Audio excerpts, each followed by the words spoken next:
Eu quero saudar minha amada igreja com a graça e a paz do Senhor. Eu estava ali no meu local, no meu lugar, irmãos, perplexo da forma como Deus faz as coisas. E pensava comigo, que bela introdução à mensagem. Então o Senhor disse para mim, não se trata de uma introdução, é uma completude, é uma continuidade. Seja como for, os irmãos vão concordar comigo, que homogeneidade, que conexão, sem que nenhum de nós houvéssemos combinado coisa alguma. Eu encareço, portanto, irmãos, que os irmãos estejam em oração, para que o Senhor nos habilite na transmissão da palavra que Ele colocou em nosso coração. A nossa mensagem nesta manhã tem o título de 4 segredos para o maior enigma da humanidade. 4 segredos para o maior enigma da humanidade. Da mesma forma como vivenciamos aqui há pouco, irmãos, eu também quero que façamos um ato profético. Ao invés de lermos a palavra de Deus, nós vamos nos colocar de pé e vamos recitá-la, porque eu tenho a mais absoluta certeza de que você a sabe de cor. E eu espero que ela esteja bem grifada na sua Bíblia, porque é uma palavra maravilhosa, muito conhecida, mas maravilhosa. Eu estou me referindo a João 3,16. Então eu quero convidar os irmãos a se colocarem de pé e em uníssono, não apenas em respeito à palavra de Deus nos colocamos de pé, mas nós vamos fazer um ato profético ao recitarmos juntos esse versículo, que eu tenho certeza, você sabe na ponta da língua. Quem tem mais de um mês de igreja, com certeza sabe esse versículo de cor.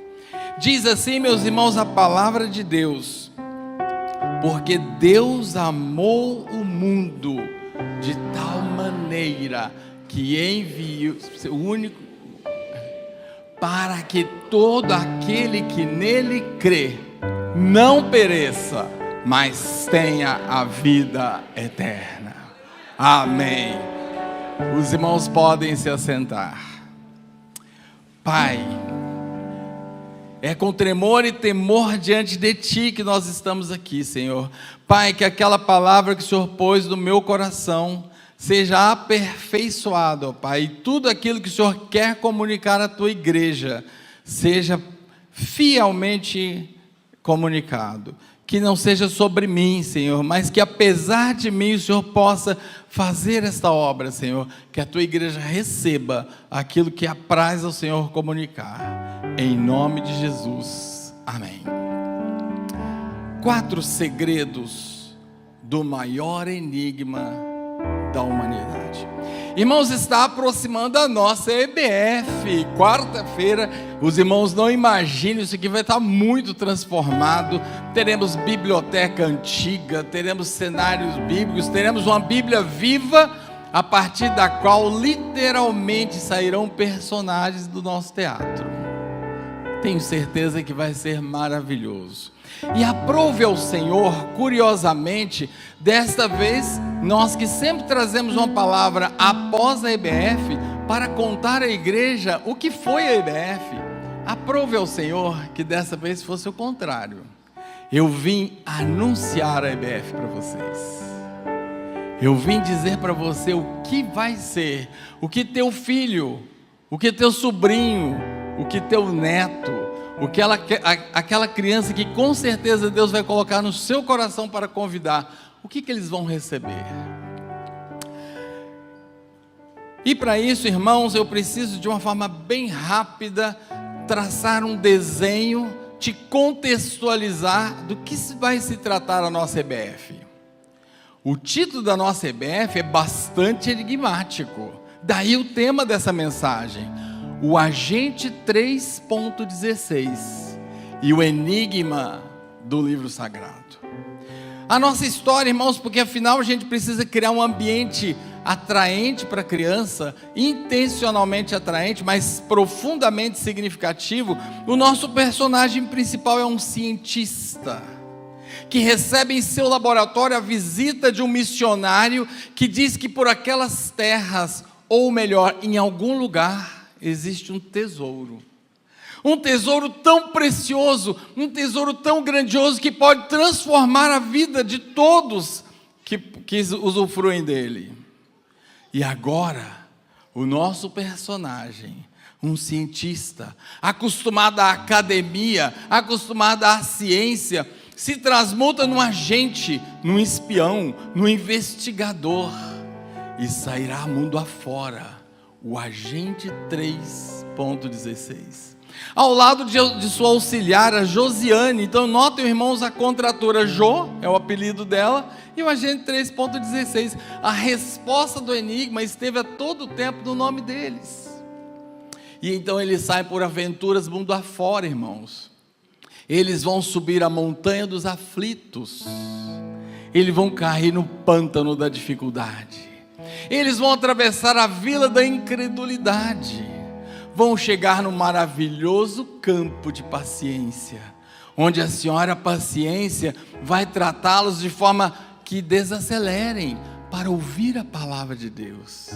Percebam a intencionalidade. E ali naquele campo tão delicioso, eles recebem a primeira chave, a chave da palavra, a chave que traz revelação, a palavra de Deus. A cena continua, e agora eles partem e encontram a próxima cidade, cidade Níger. Naquela cidade, e os irmãos orem, porque eu preciso transmitir isso em forma de teatro, aquela cidade está em trevas, mas a população não sabe que vive em trevas, e a razão daquelas trevas, daí o nome cidade Níger. A razão daquelas trevas, meus irmãos, é que aquela população deixou de orar. Aliás, naquelas terras é proibido orar, é crime orar. E por conta disso, a luz desapareceu e vive em trevas. E nosso personagem então vai descobrir que ao orar, porque ele é recebido por uma família que ora, de forma clandestina, mas ora. Então ele tem uma cena em que ele percebe o dono da casa está orando, agradecendo pelo alimento, e ele percebe que o rosto daquele anfitrião fica iluminado. E então, meus queridos, a revelação da segunda chave. Na segunda chave, nós vamos aprender que a oração traz a luz por nos conectar com o Senhor. Essa é a segunda chave. A viagem continua, e agora eles vão para Babilônia, e aquela cidade tem um slogan: Babilônia, a cidade onde tudo tem preço. Ninguém dá nada para ninguém.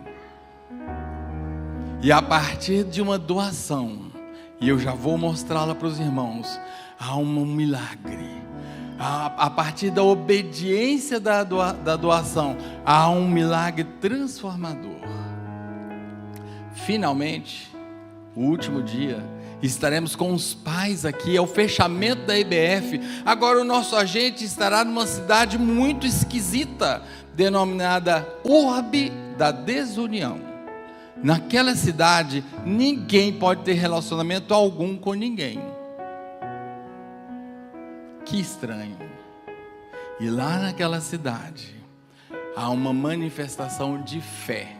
E essa fé, que eu já vou mostrar para vocês, propicia a realização de um milagre. Até que no final, reunindo todas essas chaves, decifrando o enigma, nosso personagem principal consegue então desvendar isso que acabamos de ler. Ele desvenda João 3,16. E as crianças vão receber na sua linguagem, numa linguagem que elas compreendam, o que significa João 3,16. E é exatamente desta passagem, irmãos, que nós extrairemos 4 segredos muito importantes para entendermos um dos maiores enigmas da humanidade. Curioso e interessante a gente notar, irmãos, que o livro de João é um evangelho particular. Enquanto Mateus, Marcos, Lucas são cronológicos, eles descrevem a vida de Jesus com muita similitude até. João se ocupa de um enfoque diferente. João se aprofunda em discursos teológicos. João mostra uma outra natureza. Ele diz de Jesus: é o verbo que se fez carne, é o pastor amado, é a videira. São as figuras que João vai nos trazer com esse enfoque especial, diferenciado como evangelista. E nós podemos encontrar um resumo do livro lá em João capítulo 20, versículo 31, para que creais que Jesus é o Filho de Deus, é o Cristo, e para que crendo tenhais vida em seu nome. Para que crendo tenhais vida em seu nome. Eu não sei quanto você já parou para pensar, quanto nós temos perguntas cruciais na nossa vida, e quantas vezes nós gastamos, muitas vezes, a nossa existência atrás de respostas. Já pararam para pensar nisso?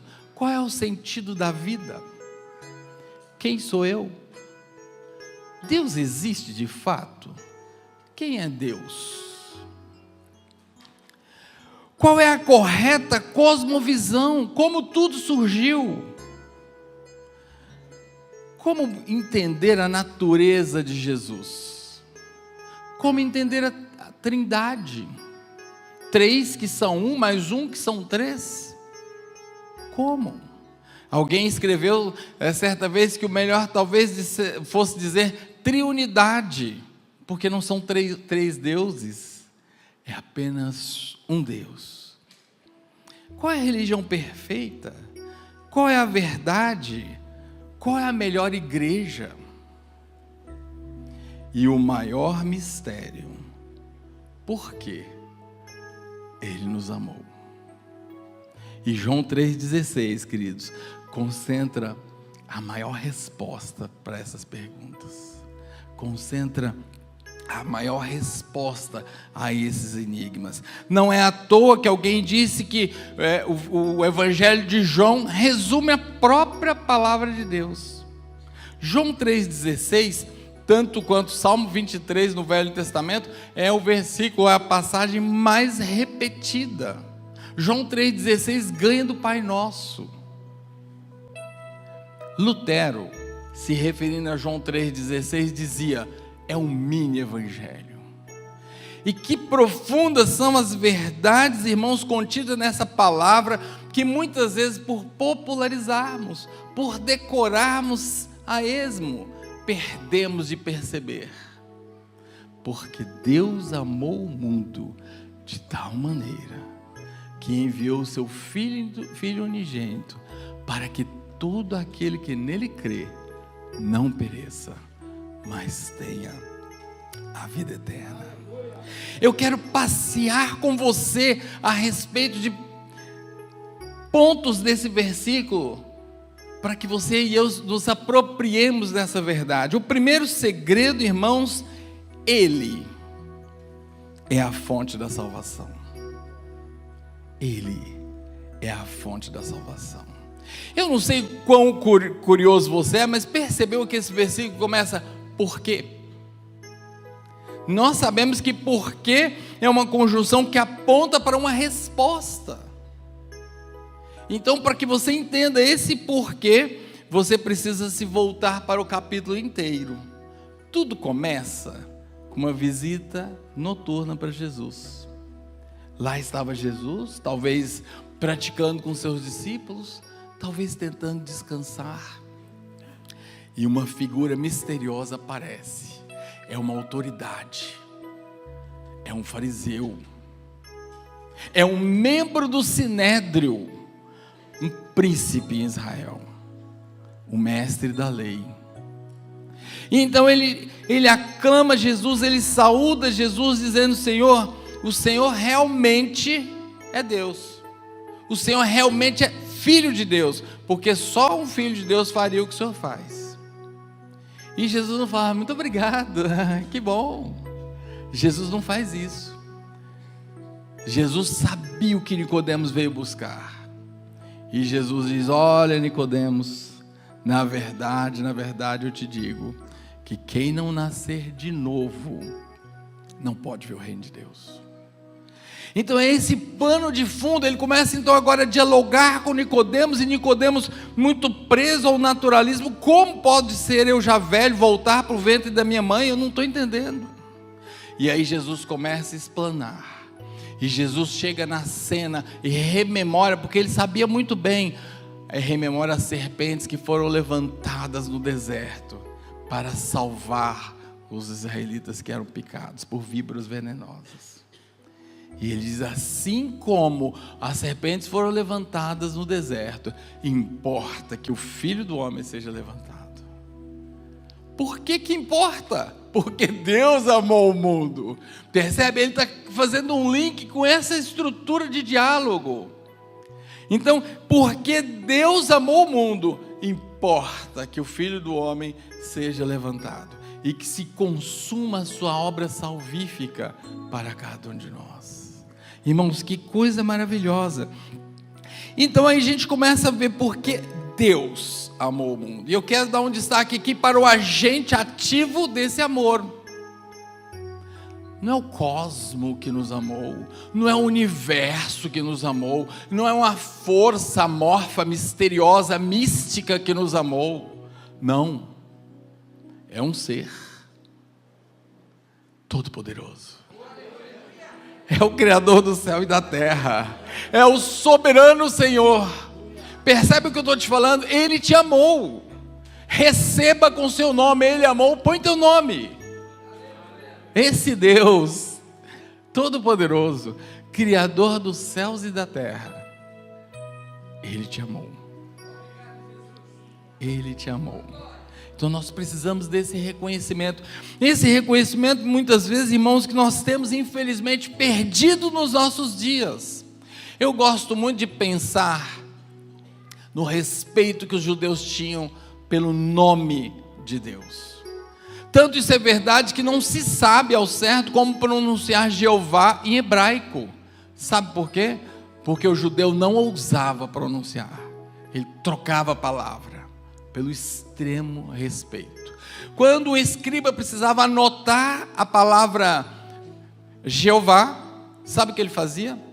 Tomava banho, fazia suas orações, trocava de roupa, põe uma túnica limpa, tomava uma caneta tinteiro que nunca havia sido escrita, nunca havia sido usada, e usava uma tinta carmesim diferente daquela do texto, do pergaminho que ele estava escrevendo, e então ele escrevia Jeová. A partir dali, ele quebrava a caneta tinteiro. Sabe por quê? Para garantir que aquela caneta nunca mais escrevesse outra palavra, porque ela escreveu a palavra Jeová. Que pena, irmãos, que temos perdido esta reverência. Que pena que nós temos perdido esse senso tão supremo da soberania, da grandeza de Deus. Esse Deus que, sendo tão grande, se revelou a nós. Esse Deus que, sendo tão grande, busca um relacionamento pessoal comigo e com você. Por isso que Davi vai escrever: o Senhor, esse Deus, é o meu pastor. Que maravilhoso, irmãos. Muitas vezes nós temos confundido a intimidade com o relaxo do tratamento. Que pena que seja assim. Ele nos amou.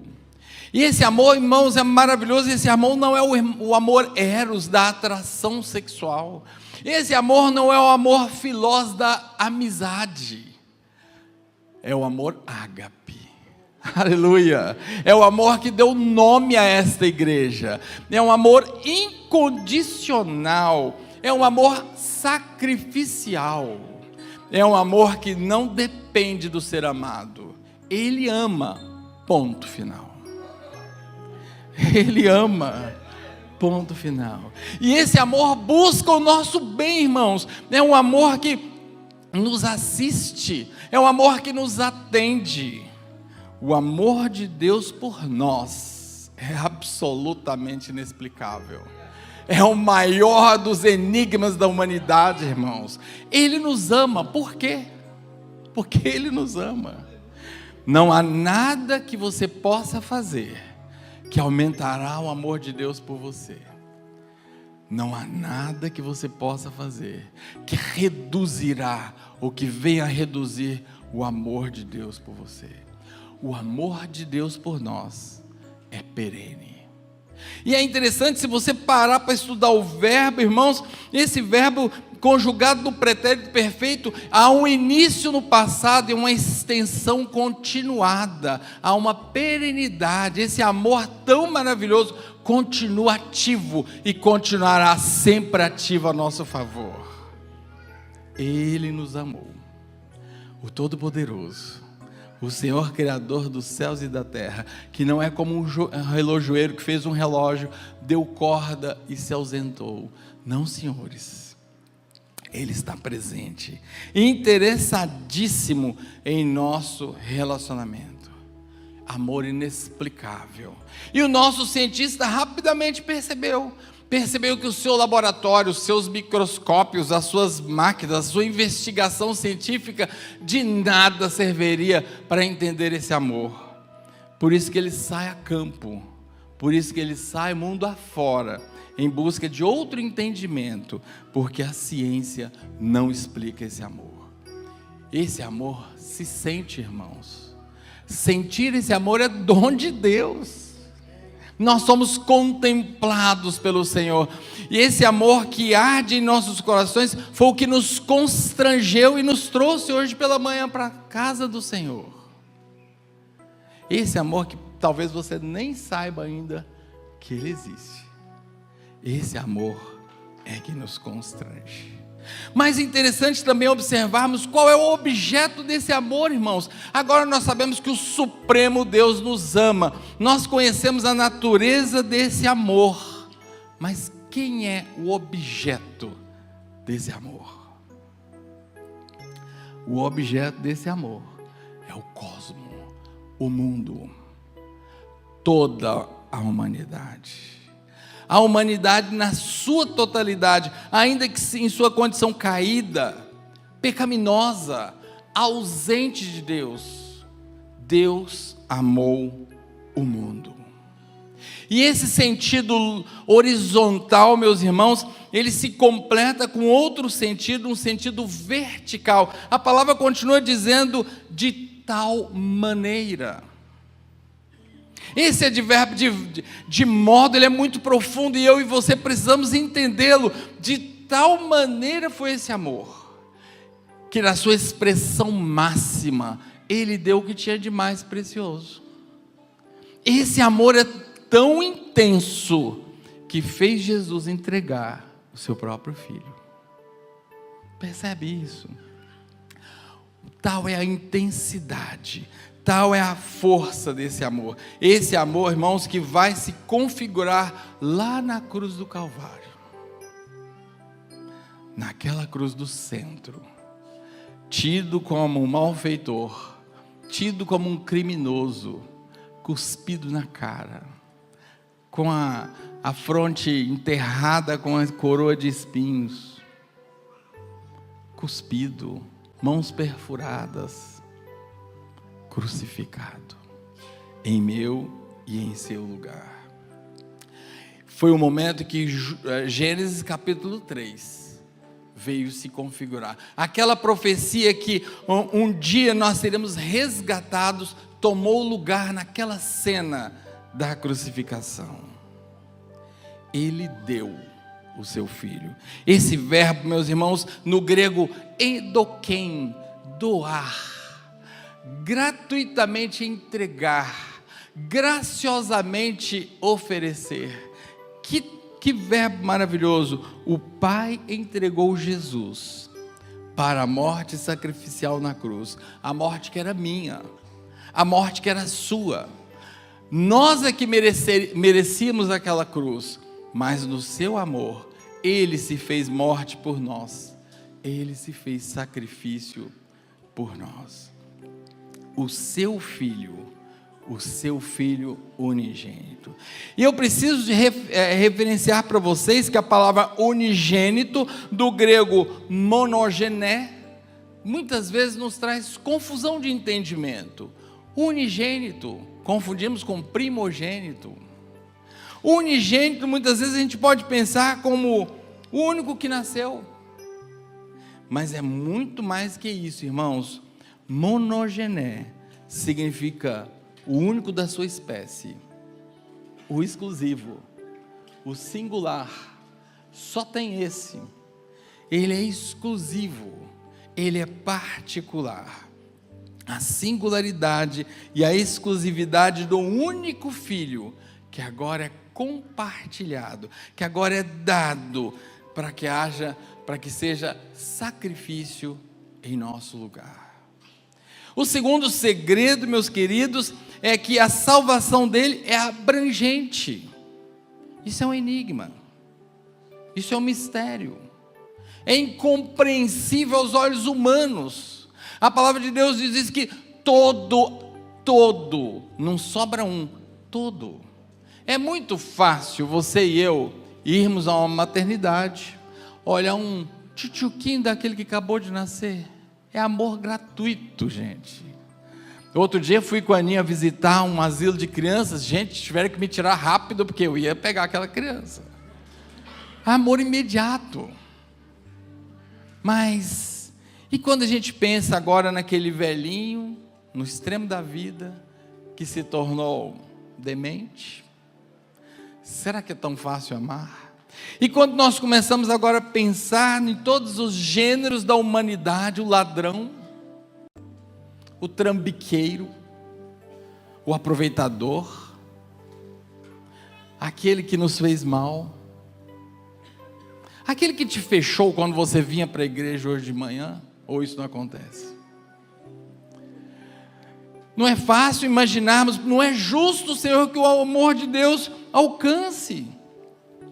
Mas o amor de Deus, queridos, não tem restrição de etnia, de gênero, de status social, ou do que quer que seja que tenhamos feito.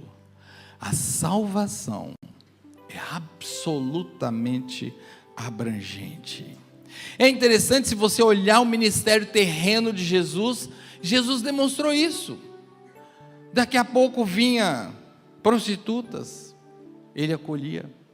Vinha endemoniados, ele acolhia. Vinha publicanos e pecadores, da mesma forma ele acolhia. Vinha cegos, paralíticos, esquizofrênicos, famintos, hemorrágicos, sedentos, estrangeiros, nacionais, pobres, ricos. A todos ele acolhia, numa demonstração absoluta dessa abrangência da salvação do Senhor. Eu gosto muito de pensar, falava recentemente no culto de casais sobre isso. Eu gosto muito de pensar naquela cena da mulher que é pega em adultério e agora todos os dedos apontam para ela. A palavra de Deus não diz que as pedras já estavam nas mãos deles, mas eu gosto de ouvir o som, irmãos. Quando Jesus então diz: quem não tem pecado, que atire a primeira pedra. Eu gosto de ouvir o som. Escuta aí, o som das pedras sendo soltas. Primeiro pelos mais novos, primeiro pelos mais velhos, depois pelos mais novos. Todos a uma saíram. E único. Foi isso que o pastor Marcelo disse depois da nossa fala. O único que poderia apedrejar, porque ele não tinha pecado algum, ele abriu mão de apedrejar, por causa da extensão desse amor. E disse: vai, a salvação, mulher, te alcançou, não peques mais. Era para você também, não peques mais. Interessante a gente pensar, irmãos, que Jesus, ou melhor, que o Nicodemos vem buscar Jesus à noite. E há muitas coisas que a gente poderia pensar, porque à noite, talvez com medo de perder a reputação, de ser perseguido pelos seus pares, talvez uma busca sincera, teve o dia cheio, sobrou o horário da noite, mas ainda assim quis ir. Mas há um paradigma do qual eu gosto muito. Lá estava Nicodemos em trevas, e ele vai em busca da luz. E nós exploramos isso na nossa EBF. Jesuíno chega na cidade de Níger e descobre que as trevas é falta de oração. Interessante, irmãos, agora o clamor de Bartimeu, o clamor daquele povo daquela cidade traz a luz, e logo em seguida o teatro do cego Bartimeu também traz luz para olhos que nunca haviam tido luz. A salvação dele é abrangente e nos resgata de nossas trevas, fazendo-nos nos aproximar da verdadeira luz. O terceiro segredo, queridos, e já estamos caminhando para finalizar, para a salvação, no entanto, esta salvação que é estendida a todos, há um critério, há uma condição, não é automática. Então todos estão salvos, já que é para todos? Não, há uma condição. Para a salvação é necessário que se creia. Volte-se para o versículo. Para todo aquele que crê. Todo aquele que crê. A fé é a condição para recebermos a salvação. A fé é a condição para recebermos a salvação. E nós vamos tratar disso de uma forma inusitada, irmãos. Nós vamos trabalhar ao mesmo tempo a fé com a obediência, trazendo a ilustração da multiplicação dos pães. Eu gosto de pensar, já imaginaram os irmãos, que cenário seria se aquele rapazinho que foi pego com um lanche, ele era precavido, talvez sua mãe, se ele dissesse, não dou.